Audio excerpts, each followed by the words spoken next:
Sim, eu voltei. Eu sei que eu demorei, mas eu voltei.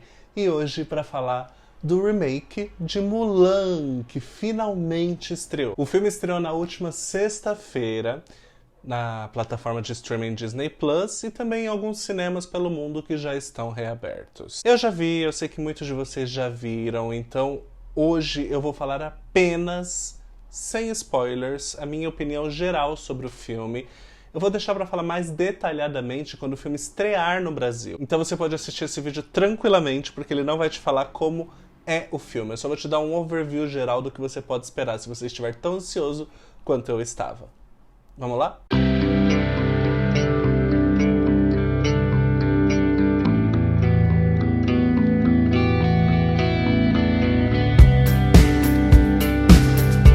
Mulan foi o remake mais caro que a Disney já fez. Ele é orçado em 200 milhões de dólares.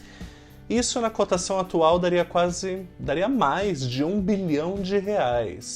Ele ia para os cinemas, a estreia estava marcada para março, só que devido à pandemia foi postergada. E aí quando eles viram que realmente não teria como estrear nos cinemas, resolveram lançar para a plataforma de streaming, mas não como foi Artemis Falls, liberado para todo mundo. Eles fizeram um acesso Premiere para quem tem o Disney Plus, pague $29,99, que daria, sei lá, R$150, para ter acesso ao filme até novembro. Depois disso, em dezembro, o filme estará disponível para todo mundo do Disney Plus. Aqui no Brasil ainda não há notícias sobre como o filme chegará. Pelo menos até o dia que eu fechei esse vídeo, não há notícias de quando Mulan estreará por aqui. Se vai ser no Disney Plus em novembro ou se vai ser nos cinemas que já estão reabrindo em algumas cidades. E esse investimento da Disney é totalmente visível no filme, viu? Visual, figurino, trilha sonora, cenário, efeitos especiais, é tudo de primeira qualidade. Isso não tenho o que falar. Mas eu também não tinha muito o que falar sobre Aladdin. Em relação ao visual, efeitos, cenário, produção. O problema do Aladdin estava no enredo, que Mulan tem menos problemas. Nesse filme, a diretora Nick Caro e os roteiristas reimaginaram a história de Mulan, baseado naquele poema que também inspirou a animação de 98. Então, claro, tem elementos da animação, mas não é uma nova história que eles estão contando, com novos elementos, personagens novos, características novas. Nada é preso à animação. Tem alguns easter eggs para nós fãs.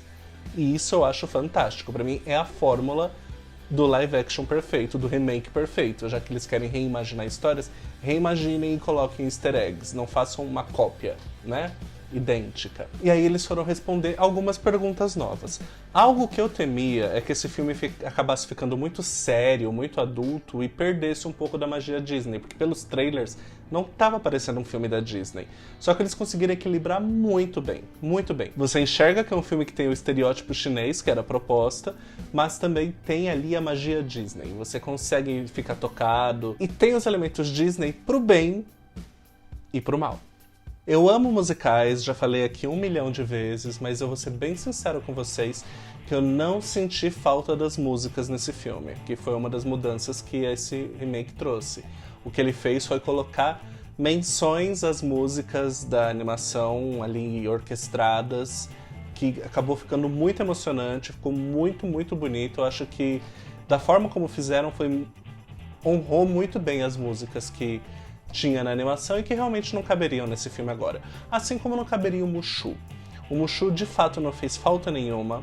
Eles colocaram outros elementos na história que compensam essa falta, mas não compensam, porque realmente o Mushu não caberia nessa proposta de filme. Dá pra entender algumas escolhas da diretora que fizeram que o filme, mesmo se passando em uma China antiga, ainda tivesse uma linguagem atual. A própria animação tem umas piadas que são consideradas transfóbicas e gordofóbicas, que hoje em 2020 já não cabem mais. Naquela época já eram erradas e hoje são inadmissíveis. Eles tiveram cuidado para manter o filme como um filme de época, mas com uma linguagem mais atual. Não teve uma forçação de barra igual a gente viu na Bela e a Fera, por exemplo. Uma das coisas que a gente já sabia que fez total sentido no filme foi fazer com que a Mulan fosse de cabelos compridos ainda para a guerra, porque a diretora quis imprimir feminilidade pra Mulan e deixar bem claro que ali era um girl power. Um girl power, assim. E ela quis deixar isso em vários elementos do filme, mas sem forçação de barra, eu repito aqui. Eles também exploraram outras situações que ela viveu ali no acampamento dos soldados e levantaram algumas perguntas que eu acho que eu nunca tinha ouvido falar e nunca tinha visto ninguém falando sobre essas questões de como a Mulan lidou com tal situação, mas eu acho que só uma mulher, só um olhar feminino conseguiria trazer isso. Tipo, como que era pra Mulan lidar estando naquela situação. E aí eles conseguiram explorar isso de outras formas que a gente não via na animação, que eu achei muito interessante. Os personagens novos também complementaram muito bem a história. A divisão do Shang entre um general e o par romântico da Mulan, né, que é o colega dela ali no acampamento, foi uma decisão muito acertada. Porque se a gente para pra pensar, a animação não faz sentido. Como é que a China vai mandar um comandante, filho de um general, liderar o exército em uma guerra só porque ele é filho do general? Estamos falando da China, né? Não é do Brasil. Então, não faria o menor sentido. Então, acho que essa decisão que eles tomaram foi muito bem acertada, assim. É um grande acerto do filme, na minha visão. E também tem a personagem da bruxa, que é um dos grandes destaques desse filme. Ela tem um desenvolvimento legal, ela tem um arco bacana. Eu acho que faltou um pouco de tempo para explorar um pouco mais a história dela, porque aí seria muito melhor. Mas eu acho que é uma personagem que entregou muito ali. A atriz, a Gong Li, né, que fez esse papel, ela conseguiu entregar muito e a personagem também é muito complexa. Complexa até demais pro tempo que eles tinham para fazer o filme. Mas eu achei incrível. Mas nem tudo são flores, né? Tem algumas coisas que me incomodaram bastante. Por exemplo, uma narração que eles escolheram colocar em alguns momentos do filme. Eu acho que deram uma empobrecida, porque não tinha narrador o tempo todo no filme. Tinha umas 3 cenas. Você até tinha esquecido que tinha um narrador, aí você pensa, por que essa pessoa tá narrando de novo? E um outro recurso narrativo também que é muito preguiçoso é colocar falas nas bocas dos atores, assim, eu vou fazer isso por causa disso, porque isso aconteceu, não sei o quê. Deixar muito explicado, muito mastigado. A Disney tem feito muito isso nos últimos filmes. Inclusive Frozen 2, que eu já reclamei disso aqui.